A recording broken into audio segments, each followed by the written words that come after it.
So should I go ahead? Yeah. Okay. Good morning and welcome to the Lawrence Douglas County Metropolitan Planning Commission mid-month meeting. This is a meeting where we talk amongst the commissioners and city staff. The public are welcome to watch, but we don't take any questions. To go over the rules of the meeting, I'm going to turn it over to Ellie. Thank you. Ellie Mullins, planner. I will be helping to facilitate the Zoom video portion of the meeting, and will work alongside the chair to help facilitate the meeting proceedings. I have a few housekeeping items for this hybrid meeting.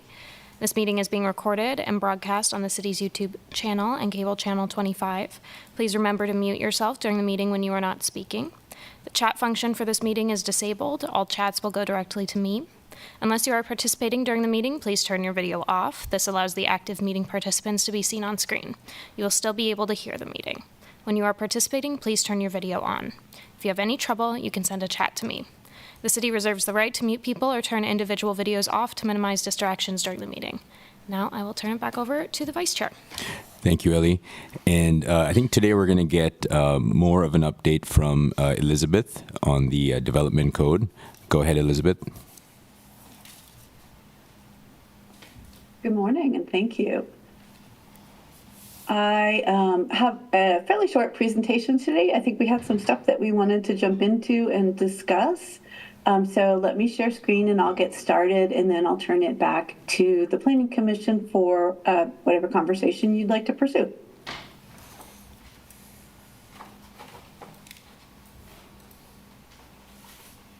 Let me see.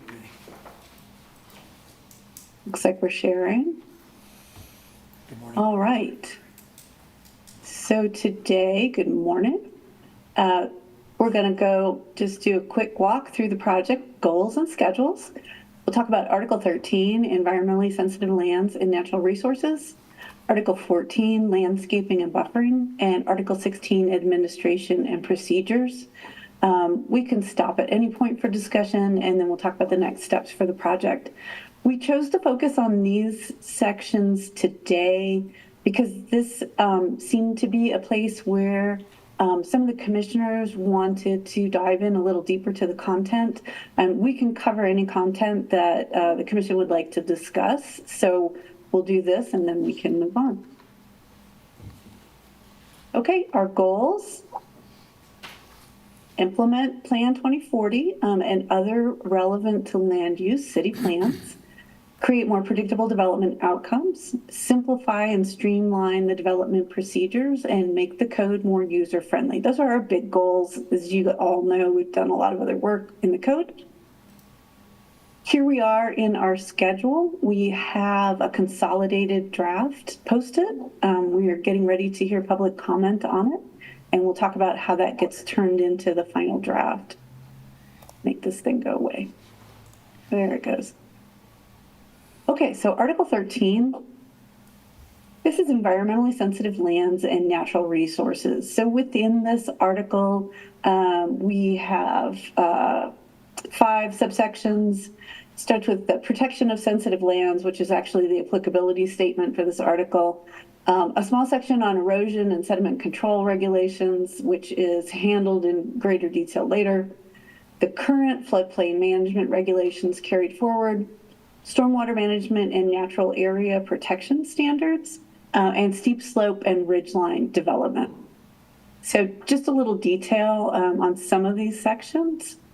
So applicability of the environmentally sensitive lands and natural resources section.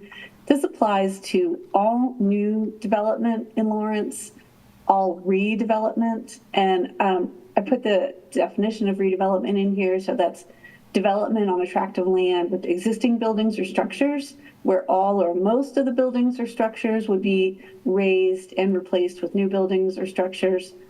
Anything that comes through on a major site plan, and then projects that come through on a minor site plan, this section will be applied on a sliding scale. So that would depend on what's going on the site and what changes could be made to implement this article. Sorry. So the floodplain management regulations, those are the current regulations. They're carried forward from Article 12. Any changes we make to these regulations are in conjunction with the work that the city does with the state to make sure that you maintain the highest rating, and it's totally eluding me right now. Becky or Ellie or Jeff, it's the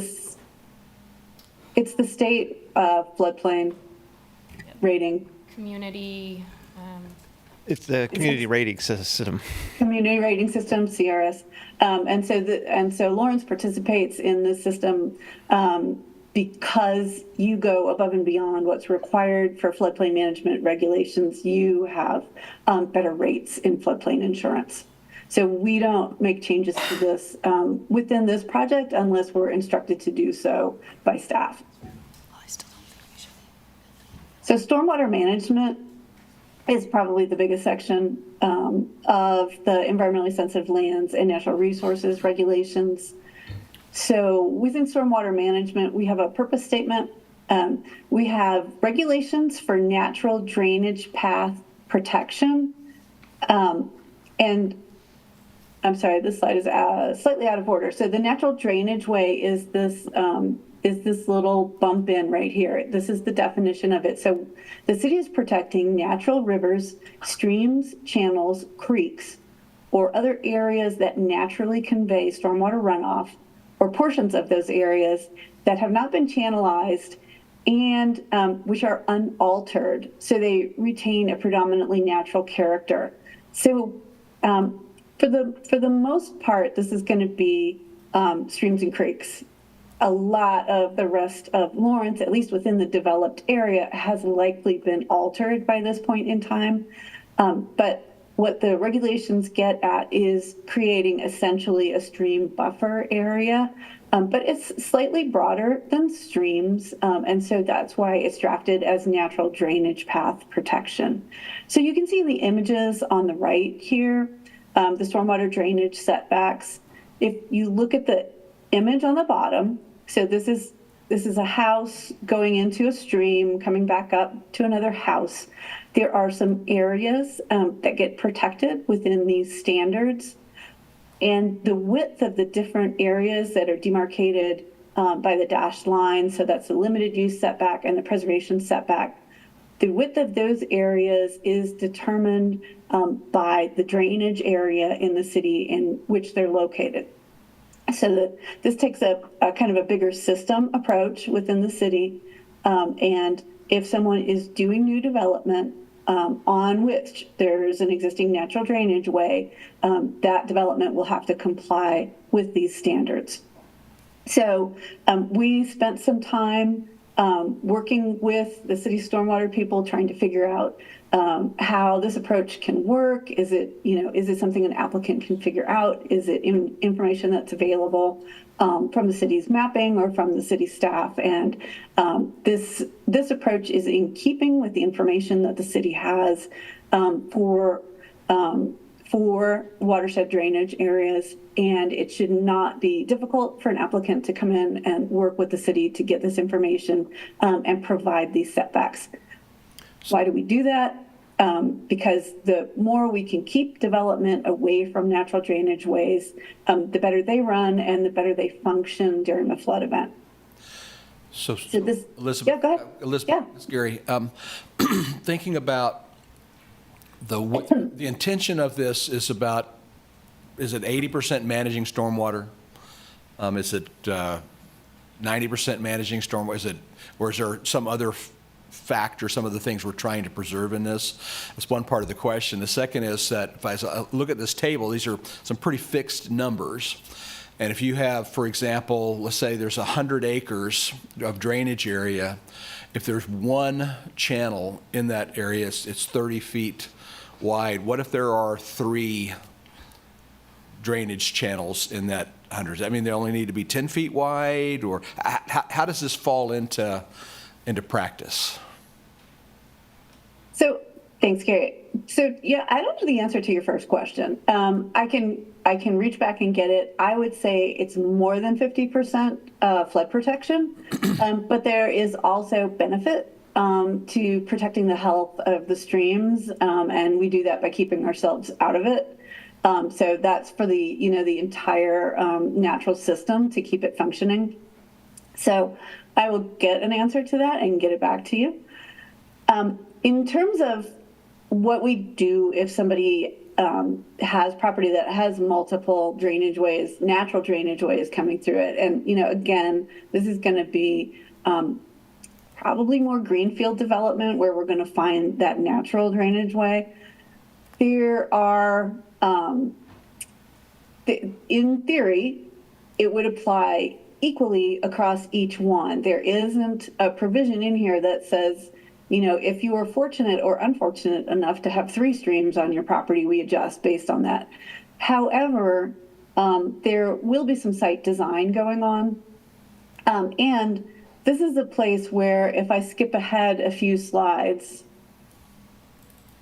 we've done related content in other articles where we say, okay, if there's something going on your property, and you aren't able to get to the density that is called for in Plan 2040, based on regular lot sizes, we've created opportunities to shrink your lot size so that you can still get the development that you anticipated while protecting the natural areas within the city.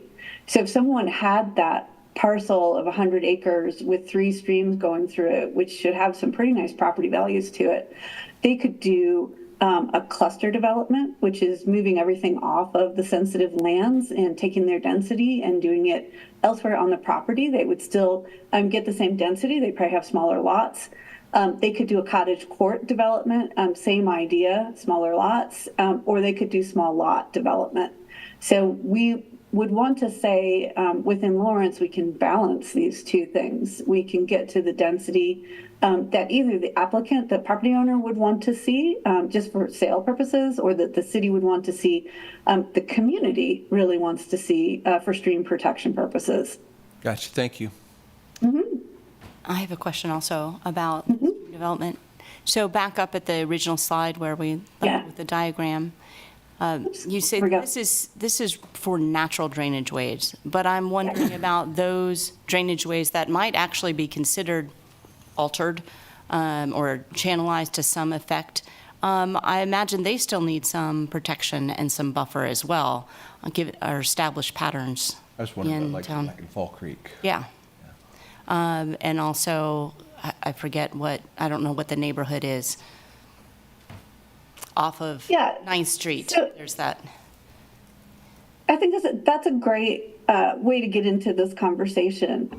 So we have done this work in other communities where we have said we've taken out the natural or unaltered requirement and said we need to see a stream buffer or a creek buffer anywhere that there is, continuously running water. So essentially where we don't have a more ephemeral stream, if it's there and it's running, we're buffering it, even if it is altered. So is that a place that Planning Commission would like for us to focus on some revisions? Do we want to broaden this out and make it more generally applicable? I would certainly be in favor of that. I think that we have enough problems in town with flooding and raging streams with their new precipitation patterns that we need to buffer those streams as well. Those waterways. I don't disagree with that. I do, though, have a hard time with saying that, a channel is somehow connected to the size of parcel that it's in. There could be a very small creek that runs through an area that is 640 acres in size that is not an 80-foot wide channel, that does not necessarily require a 280-foot setback. Well, it would have to be defined further, but what I'm asking for is that it's not limited to natural drainage ways, and that it also include some kind of altered. So would altered be where it had been natural, but now it's been confined and rechanneled? I use Fall Creek as an example for that. Mm-hmm. It's been confined in some way, or it's been mostly developed along its path, so the properties have sort of channelized it and kept it in check. And then the new development, maybe it's not so. But the thing is, the effect of all that development that exists is going to, Yeah. Gotcha. if we keep developing and keep adding closer and closer to the buffer, we're going to have more and more problems, whether it's natural or if it's an altered drainage way. Those flooding problems are going to increase. And so we need buffers on our waterways. So how the setbacks can, of course, be dependent upon the drainage area for altered as well as natural drainage ways. We can do that, and we can put in a provision where we've got an altered drainage way going through a built-out part of the community, and we want to get possibly something that's more minimum in here. There is, I'm sorry, I'm not looking at you guys because I'm looking at the chart trying to think as I write this. There is kind of a basic approach of saying, worst case scenario, we want to get 25 feet. Second to worst case scenario, 50 feet is what we need for the flood protection and the health of the stream. So there are many communities that come down from the 80 feet, which is lovely and generous. We can still accomplish some of these goals in a smaller space. And what we'd want to do is write this so that it's adjustable based on the existing condition. So if we find parts of the city where we have a stream, we have no buffering going on, but we want to see some buffering going forward if there is redevelopment, we can write in some adjustments for that and then use some of the adjustable lot dimensions to offset the buffering that's been put in place. Does that make sense to you guys? So we needed like a retrofit situation also. I guess my only question would be, are we changing that table though? I mean, right now, it's kind of says it needs to be 80 or whatever. It's kind of a little bit more set. I'd hate to see us think that what we have here is a good amount of buffer, but begin to narrow that or make it so that that's really adjustable in order. Well, I'd want to find, yeah. So this is a best case scenario buffering table that we have here, and I think for new development, which is primarily what it was drafted for, we leave this as is, and I think we add to it that there is a redevelopment or more of an in-town scenario where we can do some retrofitting and go for some is better than none situation. So it'd be more about the new development and redevelopment versus natural stream or Yeah. So we'll leave this one we'll stay in. It's going to stay here. But you guys will see some additions to it where we have to do some more engineered solutions where we can only get a 25 feet or we can only get 225. So where the limited use setback might be 25 and the preservation setback might be 25, which is acceptable in some situations and certainly better than building straight up to the edge of the stream. Does that make more sense the way I explained it that time? yes, thank you. I don't quite understand. Sometimes where we have new development in old areas, it puts a lot of pressure, a lot of new water in an open part of a whole drainage system. And at some point, I think that must come to a place where we really need to put it all in tubes. How do we decide that? So I think, Jane, we've got two things going here. How are we protecting streams? And I think you're asking also, as we get the new development, how are we doing constructed stormwater runoff? So if we can't put it all in the stream, do we need a built solution for it? And I think that's where we step away from this code and we let the city's stormwater team take over. That is more engineered. And I'm going to look to Becky and Jeff for that. Except that it would have an impact on the new development. If the new development had to pay for the construction of a new tube to protect the already existing development, wouldn't that become related to the zoning and the code development? wouldn't come related to zoning. It would actually come related to the site plan or the development plans that would come in place. So it'd actually be a level down from zoning typically. So when site plans or a development plan comes in, that's when municipal services and operation begins those technical reviews on stormwater systems and capacity and the details. So it's done when we do the development specific portion of the code. And so does that need to be updated as a result of this discussion about buffering of the open areas? Because otherwise, there has to be some kind of buffering that can't happen because it's going into already built land. Yeah, and I don't know enough about the stormwater code and from MSO to be able to answer that question because there's a lot more in there than I would even be able to pretend to understand, quite truthfully.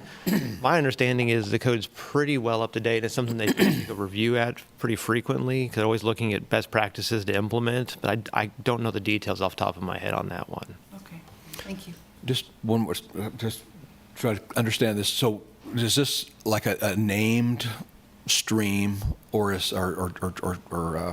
water passage, or does this apply to anywhere that our stormwater system allows water to flow? So in our backyard, there's a channel that water flows down and it goes into an old pond, and then from there it spills out and it goes on down the road. That's a stormwater channel, and it's full of water every single time it rains. Are we applying this table to No. that scenario? No, No? no. Okay. So here in the definition, channelized is not included. Okay, thank you. Yeah. Hey, Elizabeth, a question. So you said this table is best case in terms of like the setbacks and stuff. So Yep. how does that compare to today? Is this making things more even better than the protection, even better than today, or what? How does it compare to today? Or So I think this is first and foremost making it more predictable than today. It is setting out standards that aren't decided on a case-by-case basis. So when an applicant comes through, they can see what they're going to be required to do. Apart from that, it's a tough question because the way I understand it right now, and correct me if I'm wrong, but this would get negotiated for each individual application because right now the regulations say that the city is allowed to do drainage easements as needed. And so the difference between doing it that way and doing it this way is just from a negotiation position, the city is stating this is where we're starting on the negotiation. So usually, and I don't know in Lawrence, but usually that is a better starting position in terms of the thing that's being protected. thank you. Just so you all know, we don't have anything like this in code currently. This is a absolutely brand new feature for us in code language. So a very basic question there. I'm looking at that table. So the numbers don't add up. So is that just because that's up to total setback of, depending on the assumed channel width? The numbers don't add up. Well, if you look at assumed channel width, then you've got a preservation setback and then a limited use setback. Total setback is 50. So maybe I'm just not looking at this right.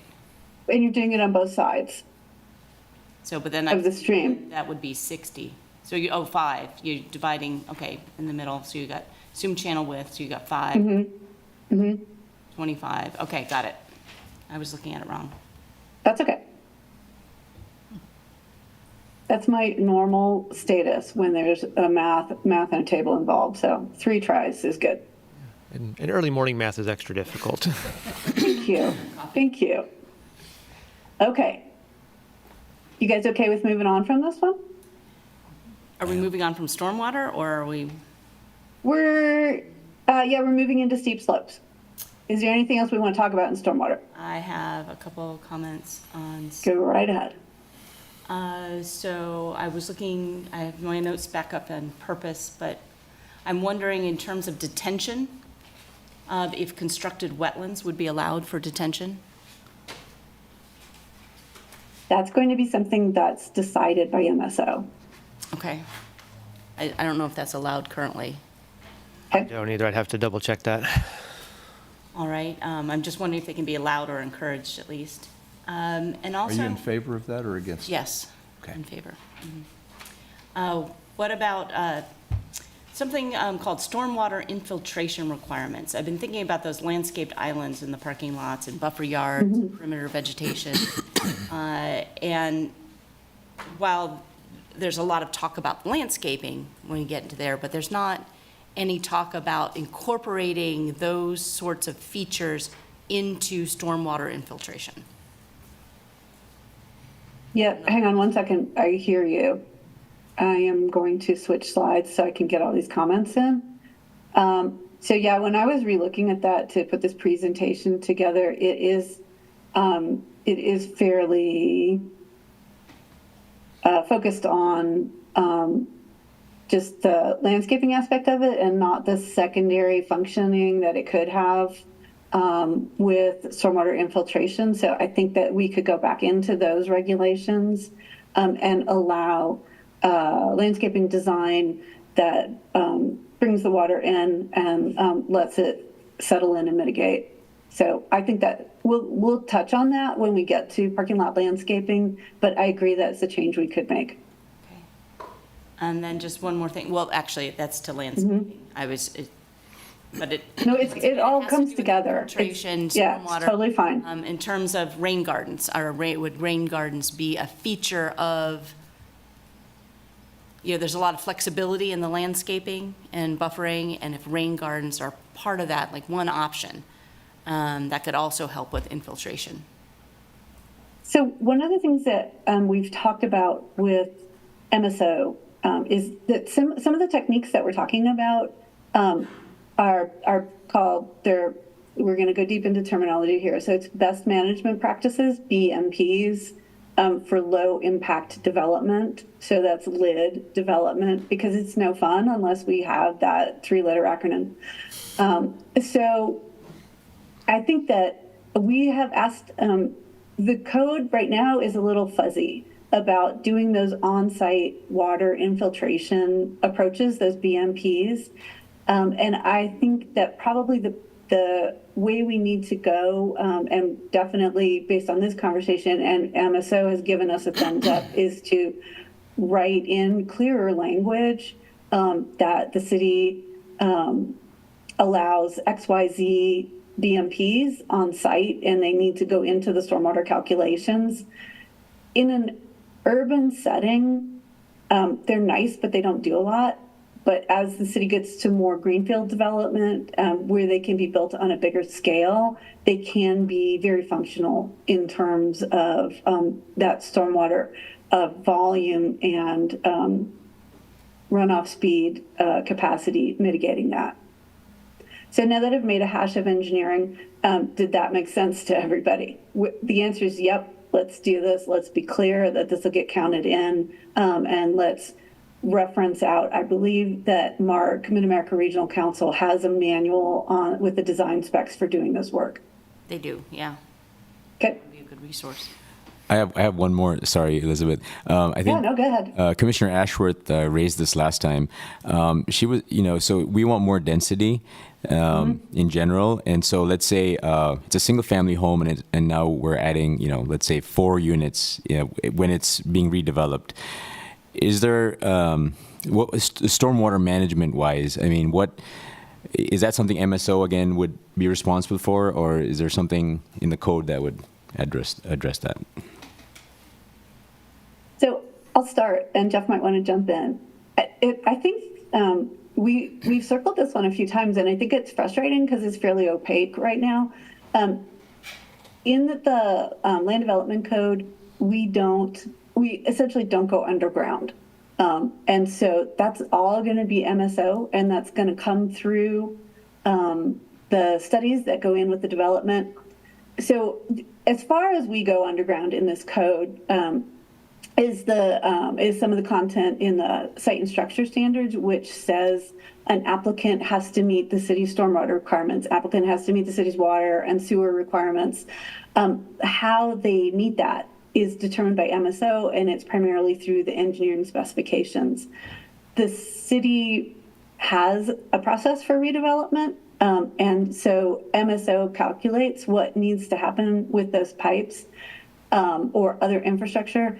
It is, going back to Jane's question, there is an aspect of fairness or equitable application of it. One applicant typically is not required to pull out the whole system and upgrade it. It gets done in bits and pieces. And it's, it's not a super simple process, but it's definitely doable. We've asked MSO this question a couple times, and I think one of our steering committee members, Phil Engelhardt, has also asked them this question, and they're very confident in their ability to be able to capture the added impacts of increased density within the city. So I'm sorry, I feel like I'm just like giving you back a blah, yep, they can do it. But they can answer that question in some detail. And if that's, if that's a fact sheet that we'd like to add on, if you think the public is concerned about this also, that's some information that we can add to the project if it's going to make it more helpful to get through the review and adoption process. I mean, obviously we've got 2 commission members this morning asking about it, so. Yeah. It sounds like MSO will have more, will they have more work than they do today? I mean, or? Not necessarily more work. It's work they're already doing. They may just be looking at it a little differently. So with almost every project, you end up getting what's called, because it's an acronym, we have to do it. It's called a DSSA, a downstream sanitary sewer analysis. And what they ask of somebody that's submitting is, how many fixtures will you have? How much more, people will you have on the site? And they typically use fixtures as a way of calculating that, because if you have a commercial building, it's a different fixture count than if you have a residential building. And so that gives them an idea of the amount of water that may be exiting a site.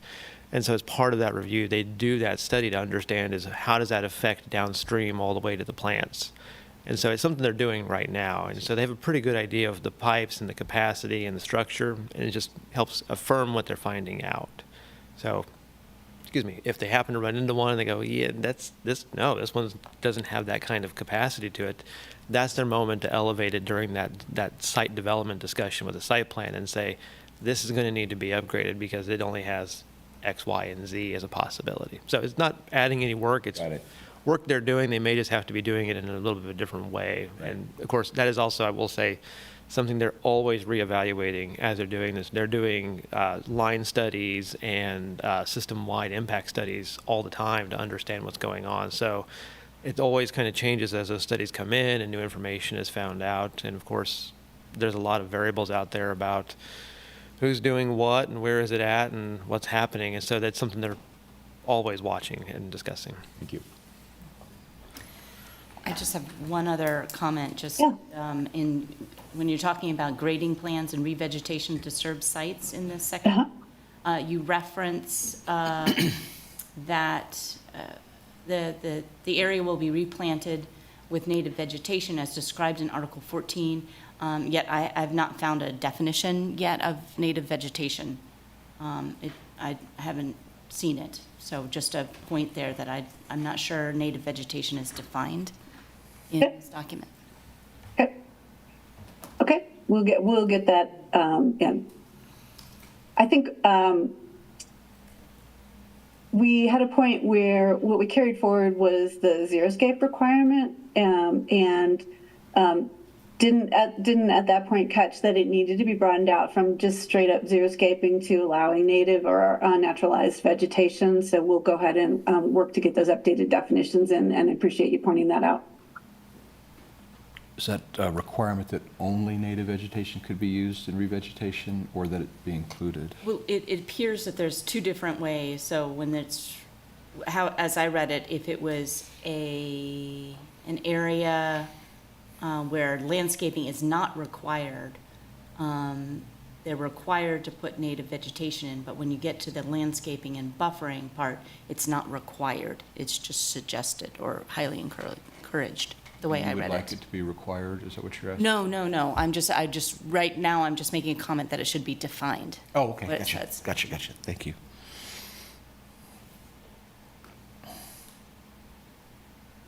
just for water use purposes, we probably want to require native or naturalized outside of landscaping areas. So if it's going to be left to go back to its more natural setting, we probably don't want anything in there that has to be particularly watered or maintained.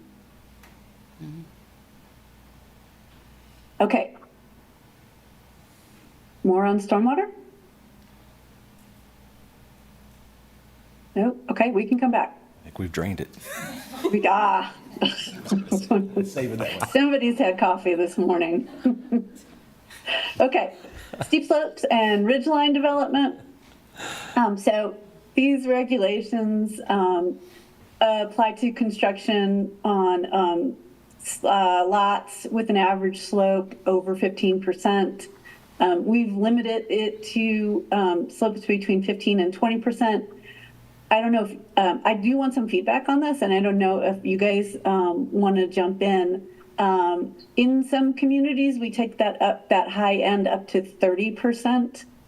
And I spent more time than I'm willing to admit trying to figure out the grade, the slope grade of 11th Street. Anyone know that off the top of their head?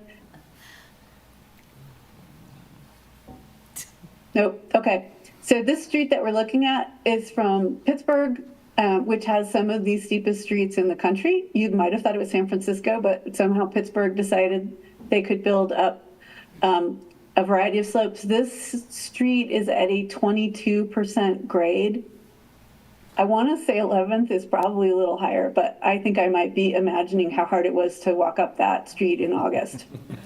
So these standards really are just more along the lines of build with care standards and being clear to property owners if you're looking at something super steep. And that's only limited parts of the city. We're going to have some regulations on where roads can go in and how the construction needs to take place safely. Did anyone have questions or comments in this section? Okay, I'll get back to you when I figure out what 11th Street is, because I'm on a quest now. So no build on slopes, understand the words, are we thinking about that from a perspective of the roads? You'd mentioned having to walk up and down the street. What about developing down the side of a slope where it's designed to have a walkout basement, as an example? Yeah, so it's if it's greater than or equal to 20%, it's no build on that part of the lot that has that slope. So if you can find something flatter, or if you can engineer something flatter that meets the standards, you can build on that.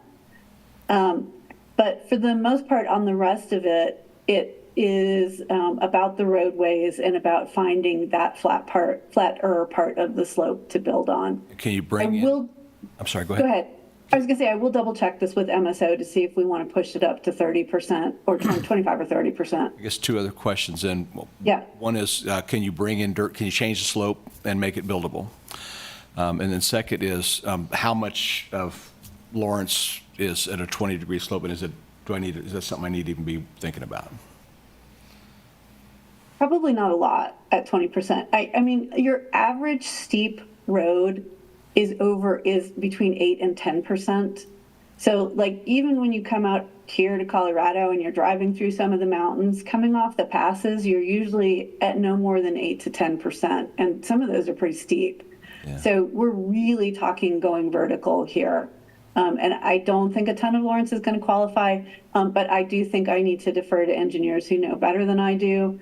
So we'll double check this one with staff. We haven't heard any feedback about it. But as long as we're going through this section, I wanted to make sure I brought everything up so you guys could let me know what else we might be asking. Yeah, just off the top of my head, there's not a lot of real steep that you would see either us coming into or encroaching into. It's typically going to be around the university or maybe towards, as you move to the northwest above Rock Chalk Park, there would be some steep slopes in there, but that's more of an outlier than anything else. And I've seen people engineer and fill to level out those things, but from my experience of having done that is it gets extremely expensive very fast. So it's not likely something most people will want to entertain at the end of the day. Okay, thank you. All right. Oops. So I stopped on this one a minute ago. Just wanted to remind everybody in the way that the code works together. We try to balance out what are we taking out of your sort of buildable lot area, and are we allowing you opportunities to balance what the city's asking you to conserve or preserve against the ability to develop. And so we look at that, and whenever we say, hey, you can't build here somewhere in the code, we try to make sure that we say, but we've got an adjustment process for you.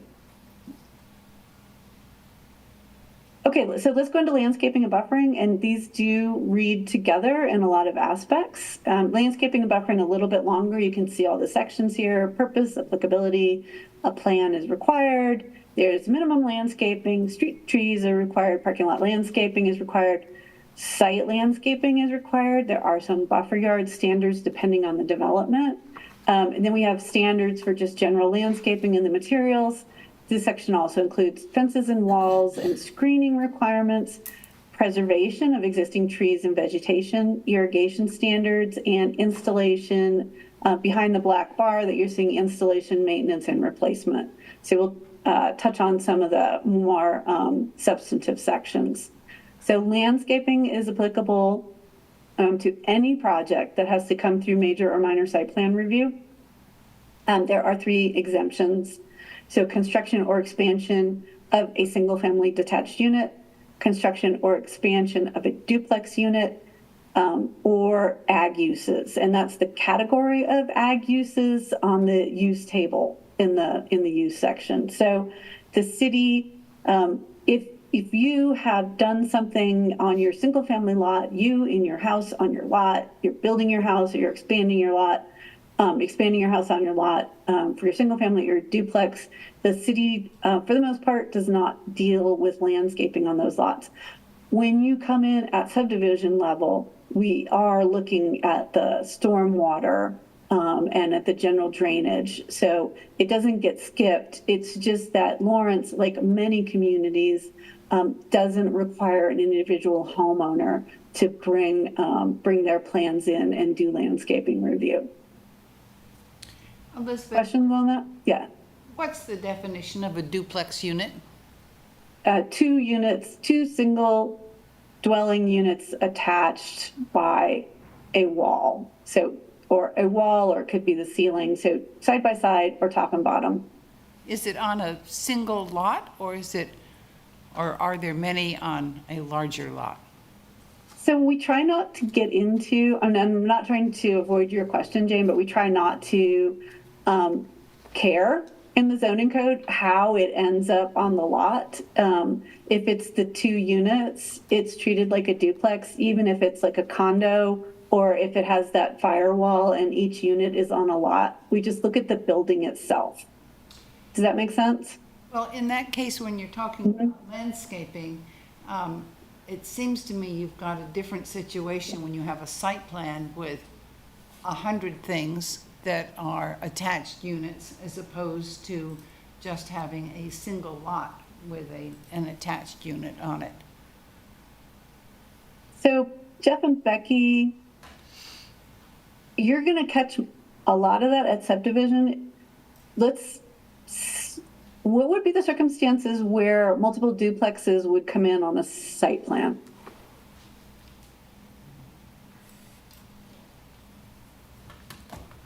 If someone does a cottage court, it's going to come in that way.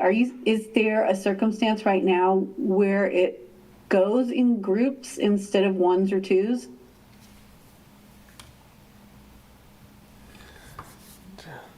Early morning code reach for me here. I'm sorry.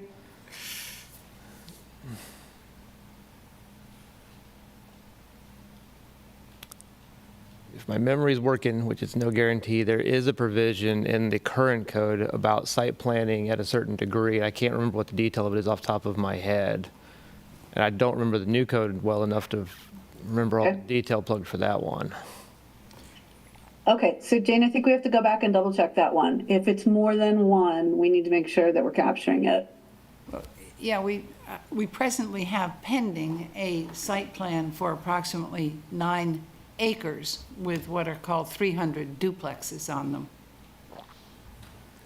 But it's. So, but those would come in, if it's coming in as a development like that, that should have landscaping attached to it. It's just that if like you have a duplex and you're making changes to it, then you don't have to comply. No, this is one owner bringing in a large lot with the site plan. And yet, those are being referred to as duplexes, even though they aren't on, they're all on one large lot. So it would seem to me that that would be subject to site plan requirements, and that's why I asked about. That should be. And let me make sure, maybe I'm not understanding. Sometimes it's user error on my fault. Let me just. So, go ahead. Yeah, so like Jeff was said, I want to look through the new code and make sure that aligns. But with our current code, there's a provision in the site plan chapter that says if you have shared components, so typically a site plan, a detached dwelling or a duplex does not require a site plan, but if you have shared components, then you're required a site plan. So in instances where you've had multiple duplexes on a lot, they'd go through a site plan process where they would be required to, we'd be reviewing for all the other regulations of the code that we'd be reviewing through that site plan process. So parking, landscaping, all of those things. So I need to make sure that we captured that correctly. Thanks for asking that.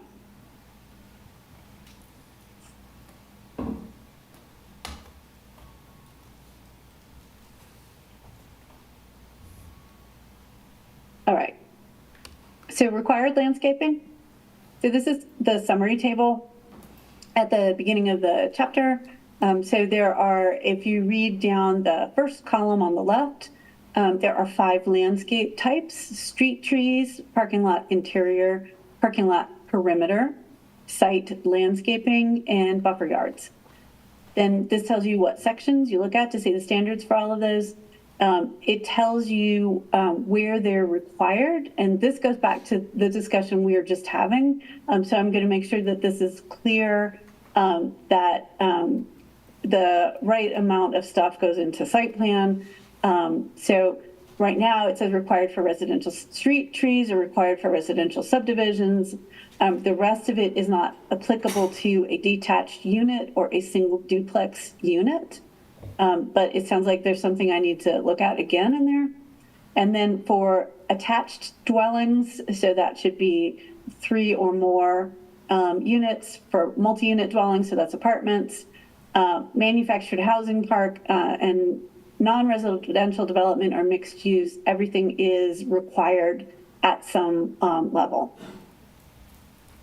So I'm going to go through these different sections, and then we can come back and we can talk about applicability, or we can talk about the individual sections themselves. So street tree standards, this is a carry forward of current standards. So it's in the code now, it's in the new code. So 1 street tree per 40 feet of public or private street frontage is required. Species diversity is required. The street trees are generally evenly spaced. Sometimes they can be clustered in specific circumstances. So like when we have a corner lot and we need to keep a site area open. And you can get credits for maintaining existing trees. Parking lot landscaping. So this is interior to the parking lot and around the perimeter of the parking lot. This is applicable to off-street parking lots with 11 or more parking spaces. In certain circumstances, this can be waived if the parking lot is particularly narrow. So if you think of an alley parking lot of some sort, it's possible to ask to have the landscaping waived. And the minimum landscape area, 40 square feet of landscaping is required per parking space. And that's divided up into the islands or the terminal, the end island terminals, divided out into the parking lot based on how big the parking lot is and how that can be structured. So hang on one second. Okay, so this is where we second and talk about providing standards in here that allow the landscape areas to be designed for stormwater mitigation. So mitigation, the stormwater drains in and infiltrates into the soil and doesn't run off, essentially. So I'm just going to do a couple pros and cons and ask you guys for a little feedback. Biggest pro is that this is a place where stormwater mitigation can happen. It can happen through the natural design of the landscape areas, can also happen through some structured design. So there are parking lots where underneath the parking lot, you have systems that kind of pull the stormwater down and move it out to other locations. So there's a lot of opportunity within and underneath the parking lot to deal with stormwater. Cons are that maintenance can be challenging, especially if you do a natural system. It does require maintenance. It gets clogged over time, and you'll see that water isn't infiltrating, and whatever you planted in there is kind of dying off. Other con from a structural perspective is that in some communities, they do it so it's like almost a drive-over curb, a rollover curb getting into it. And sometimes you can see vehicle damage to the plantings or the planting areas. So, sorry. I'm wondering if Planning Commission would like to make this optional design requirement, a preferred design requirement. Like in the first case, you do it this way. If you can't, you do it the traditional way. Or would you like to make it a mandatory requirement? And then we probably would need to have a discussion about putting some stronger maintenance requirements in. So I'm going to step back and let you guys chat about where to go with this. Are you talking about requiring the stormwater version? Is that what you're? Yeah. That's the Yep. question? Okay. Do we want to make it an optional approach, or do we want to say, nope, this is where the city wants to go? Are the parking lot requirements for greenfield development only and not for redevelopment? Because I guess I thought parking requirements were going away, so I'm a little confused about how this fits into parking going forward, whether it's infill, or Yep. redevelopment, or brand-new construction. So parking is going away. But parking lots are likely part of development anyhow. So if someone is doing a development, even if they're not required to do parking by the city through the Land Development Code, they will still likely provide parking. And so they will still have parking lots, particularly for non-residential development. So commercial and industrial development, you're still going to see parking lots. And so this is for those parking lots. I think your question about whether or not it applies if existing parking lots are redeveloped is a conversation we need to have, especially if we're moving to a system where we say the city wants to do stormwater mitigation within the parking lot. Because we're going to require a retrofitting of that landscaping. So I'm going to add that up here as a question. I'm going to shrink this beautiful parking lot. We've all had a little bit of green. Now let's move on to our discussion. Okay, so I'm going to put in comments and I'll start with those questions. Well, as I read the code, I mean, to Jane's question here, is that even if a parking lot is sort of stripped and resurfaced, new landscaping requirements will come into play. So. I believe that's the trigger. Yep. So just repaving a parking lot? Yes. triggers- That's how I read it. Wow. Now, as for requiring the stormwater mitigation, I guess that, to me, that's sort of an engineering question in terms of at what point, would if you're just resurfacing, would that trigger a stormwater requirement. That seems, I don't know about that. It seems like more of like an That's the engineering trigger. You're question, yeah. basically saying, we're going to Yeah. apply this Right. everywhere. It's just phased Right. over time. So as much as I would like to see more stormwater mitigation, green infrastructure in these parking lots, to me, it's probably more of an engineering question of when and where it's applicable and necessary or advisable. And I certainly wouldn't want to put a blanket And are we, on that. But I would like to see it as an option and encouraged, certainly by when these projects come up. And certainly with MSO looking at stormwater, that could be an option. are we saying that when the parking lot was built to begin with, that stormwater wasn't a consideration and that there's nothing in place already? Or if something changed maybe over time, like since it's been, Well, we're dealing with more and more rainfall and more intense rainfall. So yes, there are certain changes. And there are certain changes because as the city becomes more and more developed, we just got more water to deal with. right. So It's not that it old was done stations, wrong yeah. When it was built, Right. it's just that the circumstances have changed, and so now it needs more. May need more.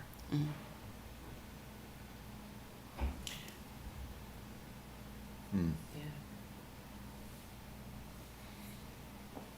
That seems, I mean, this is a little bit out of my area of expertise, but by all means, just seems like that's a pretty wide trigger. I mean, eventually, every parking lot in town is going to be triggered by this, and so it just seems like, Where the That's parking a lots are going to little get bit- really bad? well, yeah, or even worse, right? Like, I mean, 'cause I think I lived at Hobbs Taylor for like 15 years, and we like resurfaced that every couple years, and certainly we would want to continue to do that, right? But would we be able to afford to do that with major They'll requirements? no longer be impervious if enough time goes by. Right, yeah, that it's a pretty heavy lift if It's a that's dis- the trigger. Yeah, it's a disincentive to resurfacing. And I also wonder if, you know, so it's triggered, so is a study triggered? Is something where the city says, yep, here's the conditions have changed and this needs to be different than what it was when it was built X years ago? Or is it just a blanket, if you're repaving, then these are the new standards by which you will build, whether you need to or not? Is it possible to have standards for like new build parking and then also like think about these things with the resurfacing and the current existing parking? Yeah, absolutely. I mean, If you give an idea in the current code, repaving a parking lot doesn't trigger anything from us currently. If you're just going back with the same number of parking spaces and leaving effectively just everything alone and just putting new surfacing in or fixing a curb that may have fallen over in the winter, that doesn't trigger anything for us. That's just simply a maintenance item. We just let it proceed. Now, if you add spaces or take out spaces or change a curb line or you know, I can think of one where like you have to trench through the middle of the parking lot because you need to replace a sewer line.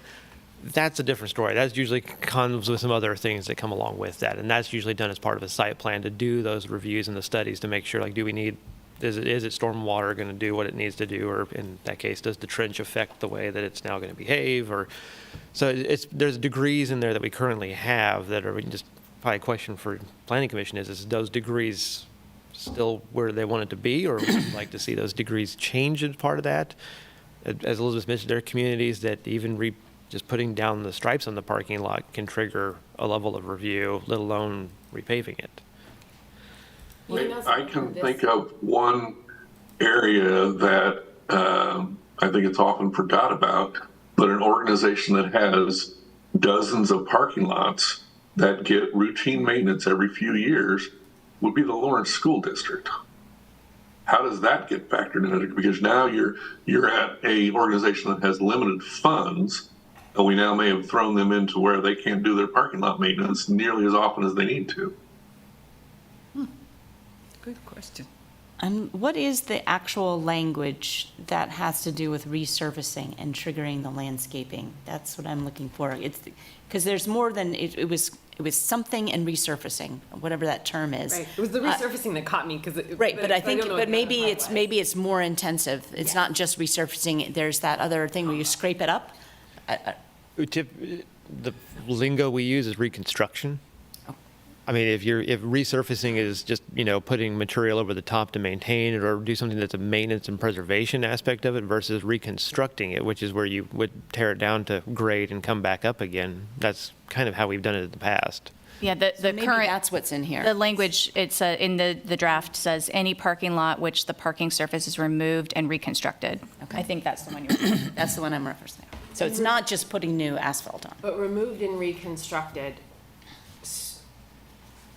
like, what, I guess I'm just asking, so like, if you have to like clean up some stuff. It's an asphalt parking lot. Right, and you have to like kind of clear it off to resurface it, is that remove and, okay. No, we've always that's a resurfacing because with an asphalt lot, you probably go down an inch or two to remove the material to put new material in. It's usually when you're getting into the sub base or the actual grade base of it, and you're, I will say, hit bare earth, but effectively you're hitting the bottom of it and then rebuilding it or doing significant curb work. That usually is where a building permit or a review would come in.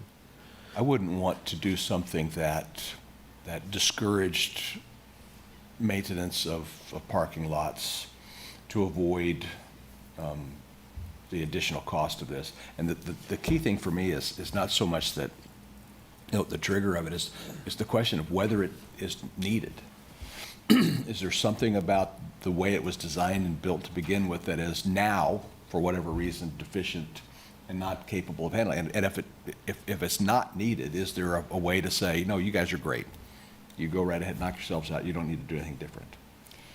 Well, I would say that what Jeff just described, if you're digging it up, I'm okay with the language that triggers the landscaping if you have to dig it all out, not just the resurfacing, so if you're reconstructing it. I'm okay with having to require the landscaping at that point, because I think that is very much a need going forward, is to have that vegetation there, partially for circumstance, cooling, yeah. certainly for cooling those parking lots. In that circumstance, I'd agree with you. We could do, so I've got kind of 3 categories going here based on your discussion. They have a maintenance category, so maintenance would not trigger anything.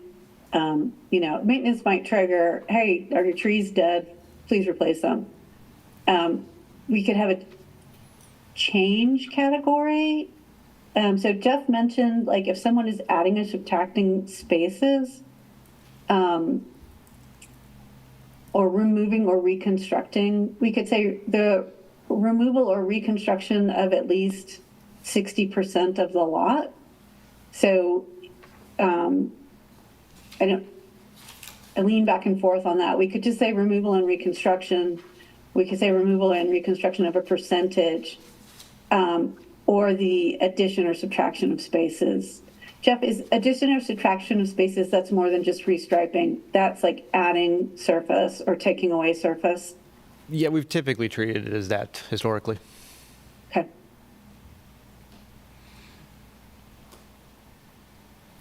And back to your original question about stormwater landscaping and regular landscaping. I mean, both of those need maintenance, so I guess I don't see too much of a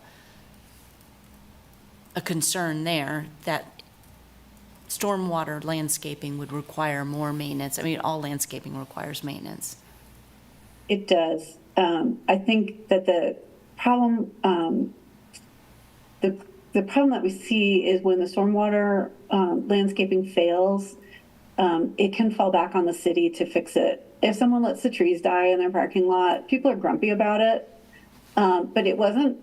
The functional purpose it was serving is not as obvious to a lot of the public as when a stormwater landscaping system fails. And then also other stormwater calculations are based on that. So if you have part of the system failing, the question is Lawrence going to step in and fix it? There's costs associated with that. If you got a big lot and required to put trees, you've got to get water to them somehow, or they are going to die.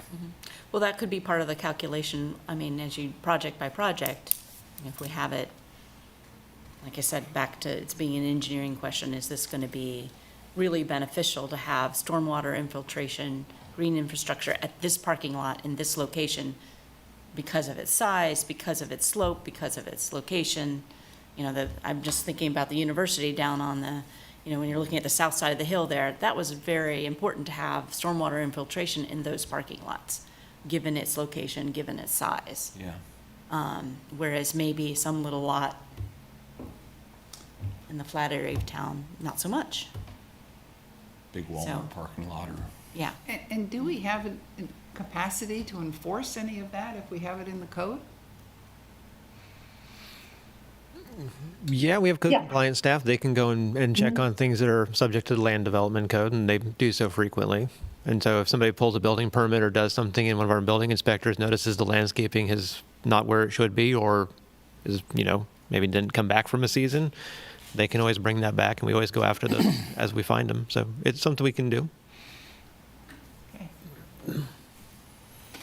So what I hear a little bit in this conversation is that it's going to start with a determination of can this system be functional before we move into anything. Maybe I'm going to move this to the top just to talk about this for a minute. So that, like, our threshold question is it functional? And so if we have a threshold question, we are adding discretion to the regulations. And one of the things that the steering committee has discussed is how do we get to a place of development that is administratively approved? And so my question back to you guys as a group is if we're doing a threshold question of, someone's got to bring a study in to MSO and figure out whether or not this parking lot should include stormwater mitigation, is that going to work in terms of getting to administrative approval? Or are we setting up a disagreement between the development community and the city over what's needed?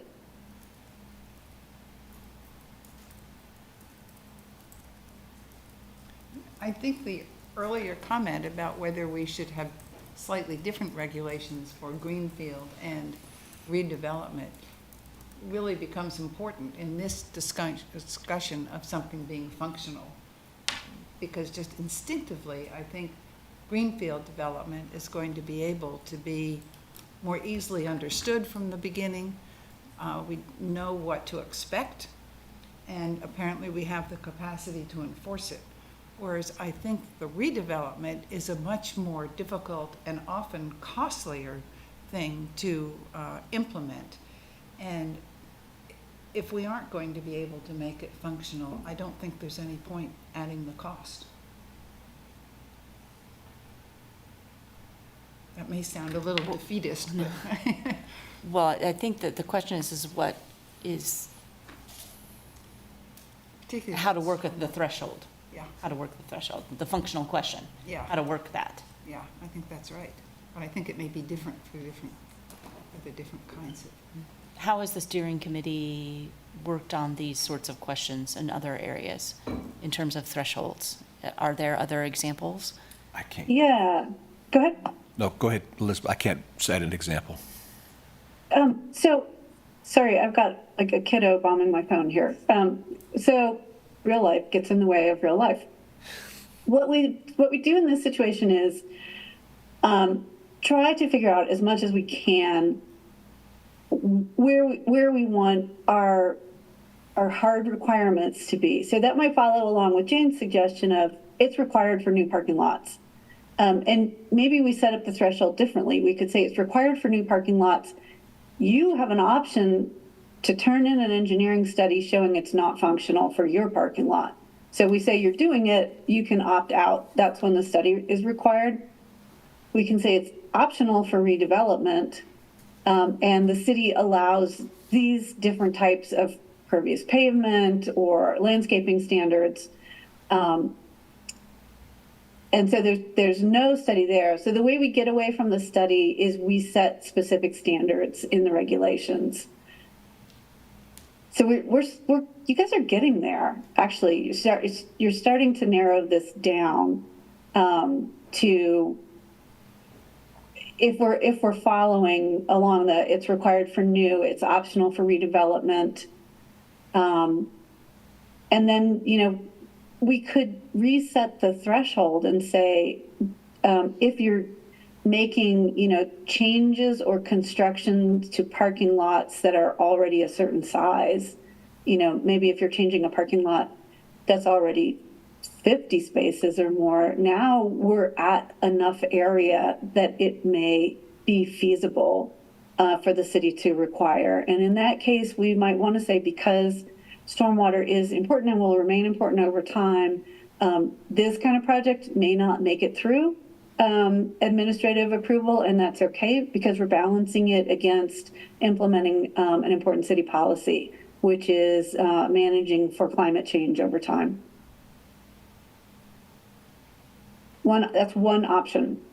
I like the way you guys are working through this. I could take it away and bring you back examples from some of Lawrence's peer communities and see if anyone has done anything other than the path you're going down. I do like that thought, that especially with those really large parking lots, which I'm hoping we don't have so much anymore. But if for some reason there is one, which actually brings me to a comment about parking lots, just real quickly. When I looked at the calculations, I understood that we would be reducing, I was focused on these sections, but when I looked at the calculations for parking lots, the sort of promised reduction of maximum parking, the only reduction I saw was five spaces. I'm going to have to look back at that because I wasn't prepared to make a comment on that. It just came up in my mind as we were talking about parking. So I'll just skip that for now and flesh that out later. Okay. So there's a difference between required parking and parking lots. So, and I think we kind of touched on this a little bit earlier. The city's not going to require parking. People will still be building parking lots. So we need to think about parking lots as a thing that stays. Some of them may be redeveloped. One of the examples that we've used, in terms of staff conversations is, is it Louisiana Purchase? Right at the corner of 23rd, and Bev's laughing at me. I can't remember what the cross street is there. So you could see some redevelopment because it's a really walkable shopping area, right? So if you get some redevelopment there and you want to do some other things in the parking lot because you can walk there, you may see that parking lot shrink. Most commercial development, most office development, most industrial development, they're still going to put in parking. People are still going to drive. The difference is that the city's not going to require it. So I don't know if that kind of helps frame what you were thinking about. We still need to talk about parking lots? Okay. It had to do with the size. I'll go back to it. Okay. Okay, cool. Maybe I'm the only one. I'm still struggling a little bit with what it is we're trying to get our arms around on this. Are we saying at what point, or would describe the word threshold, is to describe the circumstance where landscaping and stormwater management in a parking lot would be required? That's the question, right? Yep. Your question, how does this steering committee handle? Well, just like this, we just talk about it and bring our own specific knowledge to it and guess at what we think the right thing should be. Then smart people sitting around the table guide us in the right direction. But it seems to me when it's brand new, if it's not required, it's up to the owner to figure out how to fund the necessary stormwater landscaping. Yeah. It's not required, but if you're going to do it, here are the rules. And if it is brand new and it's real building, and if this is what we've decided as a community we're going to do, and it has, then I would say that it is required. And I'm not sure that I have a minimum, that I could arbitrarily pick a minimum number of spaces that We wouldn't have Either to. it is or it isn't. Well, but we see that throughout the code. I mean, 11 spaces, why 11 spaces? 11 You know, spaces, so, yeah. I mean, And I'm sure there's some logic behind it. Right, I just somebody said- can't. right. It's difficult for me. And I'm not saying if there is some logic there, we want to apply it, okay, fine. But maybe we don't need those numbers. Maybe we just need to say, if you're building a parking lot, 2 spaces or more, here's the requirement. Yeah. Yeah, because really what we've already said is that we're not requiring parking, we're letting the market dictate parking. And so at that point, you're letting, it doesn't matter how many, they're going to build or need to build a certain amount of spaces for the use that they're wanting to attract in that space. And I go back to this other statement that I've made, is that, is there a need or not? And if there's use the extreme, it's a 2-space parking lot, is there a need to provide stormwater management through landscaping on 2 spaces? If there is, okay, absolutely, we need to do it. If there's not, maybe not. Is that the engineering review that says, look, yes, stormwater is a problem here, and therefore these rules now apply to you? And if that's true, wouldn't that apply to regardless the size of the parking lot? I think it does. The trigger is someone that understands what the heck that means, says, yeah, that's going to be a problem. Because there is no way to know what the number is, because all of this development is cumulative. Over the years, we add and add and add to it. I was thinking even about the residential area where you take a lot where you had 1 house and now you've got 6 houses on it, you've created a lot more stormwater runoff. And you're not doing anything about that. Whether it's, I don't disagree with you, but whether it's redevelopment and the need to look at things anew because of what's happened over time, or if it's new development, the same question for me is there a demonstrable need for stormwater management? And if there is, then that is triggered by engineering review saying, yes, there is a requirement. And then from once you get an affirmative on that, then the rules that we have with stormwater landscaping in a parking lot then apply. I think you guys are at an and, not an or. I think Gary's question is, for any individual parking lot, is there a minimum functional size? Like if you're putting in 6 spaces, is it worth anybody's effort to do the cost and the maintenance of putting in the stormwater management through landscaping? And I think, and you add Jane's question to that, at what point do we have 10 new houses and 14 new parking spaces of 6 spaces, parking lots of 6 spaces each, and now we've reached that cumulative tipping point? And I think that's an engineering question. So I think we take them both back to MSO and back to kind of some of the bigger studies of overall best practices in parking lots and stormwater management. I think also one thing that would help us just in terms of the city's knowledge is the stormwater study overall that will be going on the site. So maybe for a larger site, we're going to say you're using your parking lot as part of your stormwater mitigation, but the code isn't going to go, the land development code's not going to go further than that because the rest of it's going to have to come through the stormwater management study. I'm saying it very badly. I apologize for that, but No, am I understanding you guys both? you're close. What I'm Okay. what I'm looking for is a way to articulate finding the intersection between we have a need to manage stormwater versus cost of activity that might not be needed to serve that goal. How do we find that intersection with every project? If I have to err on a side, I would probably err on the side of managing stormwater for the benefit of not only that area, but everything that surrounds it. But I think we have to be mindful of costs of doing that as well, and the burden it's going to put on individual businesses, in some cases, maybe very small businesses, where this, in this room, seems like a marginal thing, but to them might be the difference between I'm in business or I'm not. And are we still talking about new development as well as redevelopment, or are we now just talking about redevelopment? Because I do think it's different, right? Like if we already have some space and we're redeveloping it and deciding what to do with it versus brand new development. So are you talking about both situations, or? I am. Okay. I'm talking about both. I think it's a cleaner conversation with new development. Because you don't have the burden of maybe what had gone on around it, you know, from the first time it was done. But I think that cost element, though, still applies. If I'm looking at this and I can make this happen, but oh boy, now I've got a requirement to do something in terms of extra cost that can't be justified through, you know, some demonstrable need, then that could cause someone to not be able to build. Well, I guess, so when I think, the reason in my mind anyway, I'm like thinking of them a little bit differently. When I think about redevelopment, those are properties that have been forced to have parking lots, like at a certain, right, we've passed, it has said you have to have this. So we're Another great talking point. about, it was forced upon them.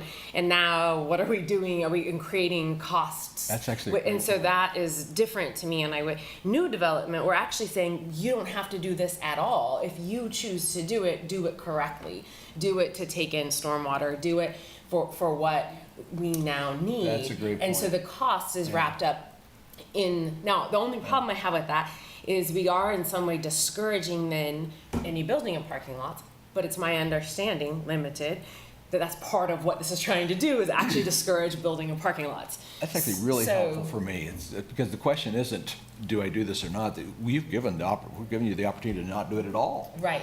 But if you are, to your point, it needs to be done with these considerations. I can get my head around that. Which is very different than we told you you had to do this, now we're telling you how you have to maintain it, and we're adding a whole bunch of costs Yeah. from the fact that you have a 25-car parking lot, which we forced you to have when you first built this, Now, all of a sudden, there is a greater difference between redeveloped versus new. Yeah. in All my right. mind. Yeah. But even in redevelopment, there's not a requirement. Well, no, I mean, that's kind of what we're talking about, right? Is Yeah. All right. Elizabeth, we have about 7 minutes or so left. So if there's anything you want to hit. Let me see. Wow, thank you guys. Really great discussion. Buffer yard requirements. Sorry for the abrupt change of subject. This is still in landscaping. So buffer yard requirements, we've streamlined these. We've minimized, shrunk the buffering requirements. This is kind of bringing the code into more of a modern approach. We used to say more buffering is good because it separates uses.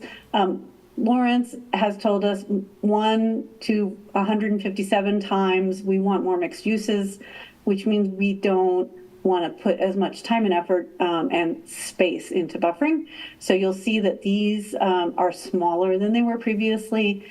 So the table on the left tells you what the developing sites development is, across the top, the adjacent site development. The short thing here is the developing site in some cases needs to put some sort of buffer in. 1 is a minimal buffer, 3 is a maximum buffer, and really we only get to the 3 buffer when we're dealing with industrial property. Plant materials, so this kind of goes back to our discussion. So it reads native, naturalized, and xeriscape. We know we need to get back into the definitions and do some cleanup on that.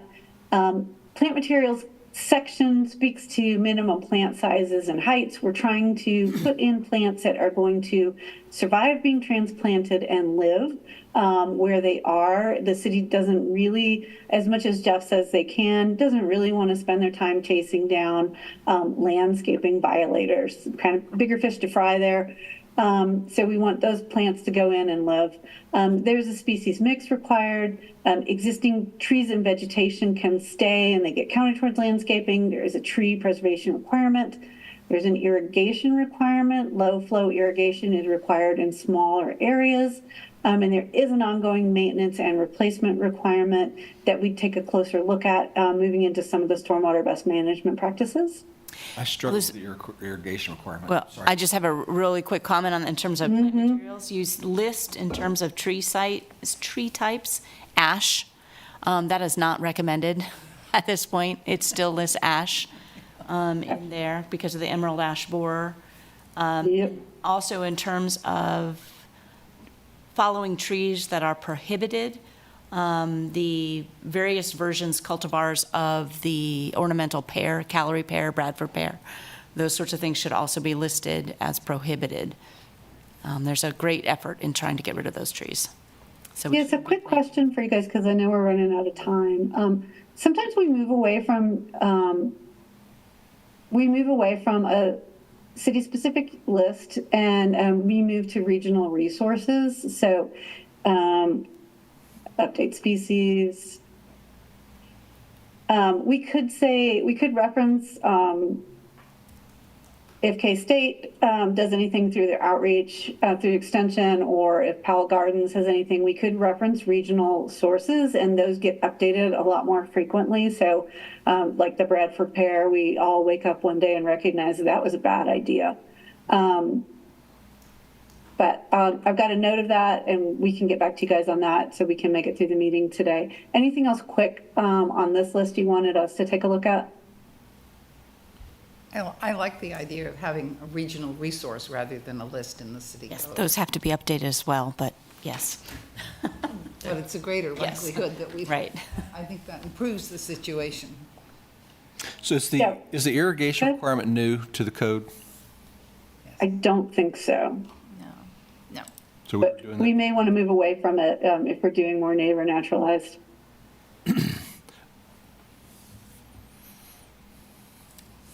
Yes, is that where you're going with that? Well, I'm asking if it is new, I wanted to challenge it if it's existing, because I want to think about it a little bit more. Okay, okay, And I do think we ought to try to move away from it. okay. Or else change the water rates. Okay, that was the last, that's the last slide on landscaping and buffering. Was there anything else in this section that you want to flag for us to take a closer look at that we didn't land on today?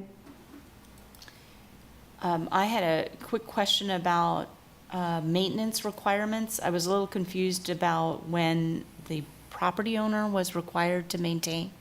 So is it still city responsibility within the right-of-way to maintain the trees? It was under maintenance. I believe so. Jeff or Becky, Emery? Sorry, was the question, is it currently, or is it? Well, I is it just staying? wondered if something had changed there in terms of responsibility under maintenance. No, I think we carried forward the current language. So I think city maintains in the right-of-way and property owner maintains outside of the right-of-way. Okay, so it's still, that's still in place. When I read it, it didn't seem as obvious to me, but, I'll double check and make sure, and if it's not clear, we can clarify.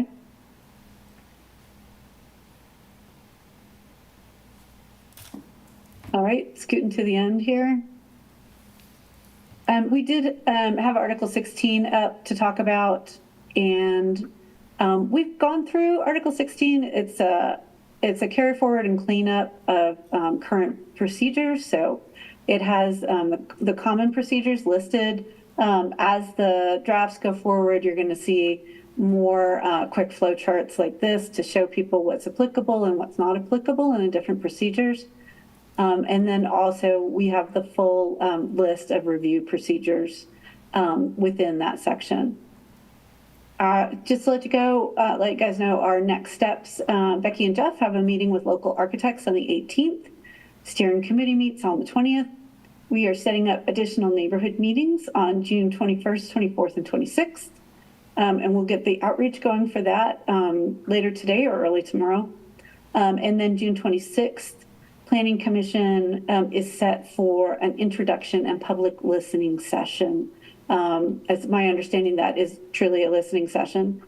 Following that meeting, as quickly as humanly possible, we are finishing up edits so we can get a new version posted to keep it up as long as possible before steering committee meetings in late July. Hey, Elizabeth, sorry, just a correction there. Yep, thank you. For those neighborhood meetings, our planning commission meetings are the 24th and the 26th, so I I think. do that wrong, I'm so I think those sorry. neighborhood meetings are going to be the 25th and 27th. Yeah, sorry. Sorry. That was on No Coffee this morning, so don't trust me. Do we have a target date for bringing it back to the Planning Commission for a final review and recommendation? We're trying for July. I would defer to Elizabeth on that, but I think that'll be a topic of discussion at our next steering committee meeting. Okay, all right. I actually had a question about that. I was kind of wondering, we had a conversation at our last meeting about the public request to have a 90-day review once the final draft had been posted. And I just wondered if there was any discussion about that, if the steering committee had kind of thought about, if not 90 days, 60 days, telling the public how many days they'll have, because it sounded to me like people wanted to be able to have an opportunity to review it after the final, quote unquote, final draft is posted. So I was just curious if there had been any more discussion on that since our last meeting. I think, I don't know the answer to that question, but I think about that. I wonder about how that practically occurs. We're doing public review and taking feedback and incorporating feedback into this as we go, and have been now for, 30 days at least, going on 60. By the time we get to a place where it ends up in front of the City Commission, we're going to be 4, 5, 6 months of an ongoing public process. If we say that, okay, here's the final draft, we're going to fix it, we're going to give 90 days, does that mean that at the end of that 90 days, we're going to take all this feedback and start the cycle again, and then incorporate feedback that was done, and then get to another 90-day? I struggle with that approach to it. The public process is critically important,